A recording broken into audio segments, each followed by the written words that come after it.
herriagaz nahi dain, lorategia herriaga zabaldu da, eta etorkizunean bebai herriagaz nahi dira zen gauzak. Iritikatekuak eingo dabena da, horixen, herriagaz berbain, gentiagaz egon, elkarte ezberdinak, eta badabiltzaz ja behin honezkero, eta hortik urtengo dana da, zer nahi dan, edo zer bihar dan, edo gentiak zer pentsaten da ben.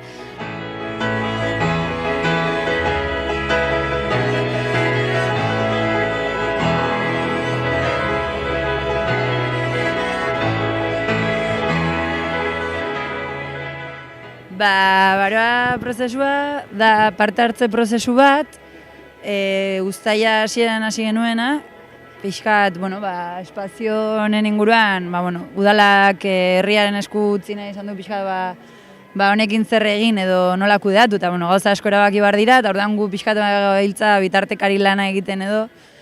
Eta orain jaien ostean, ideia da asteena asanblada bat biltzen 15ean behin, guztiz irekita, herritarrentzat, eta bertan asteena ere momentuz erabili daiteken lorategiaren espazioan gauzak antolatzen, erabiltzen, eta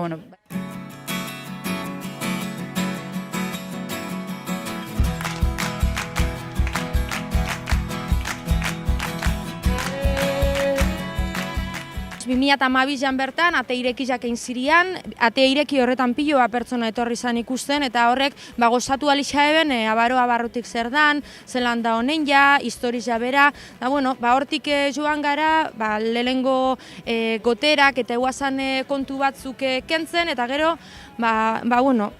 aurrekontu ezberdinak eskatu, barrutik garbitzu, eta nik usteot garrantzitsuena izan dan pausua dela, lorategiza auzolanian zabaltzia. Eta pentsatzen dozu oinartein dan moduan auzolanian jarraitzu birko bala abaroa ekintza guztizak?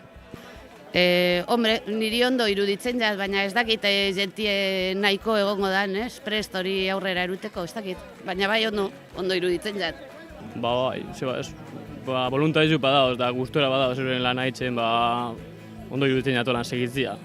Behar bada bai.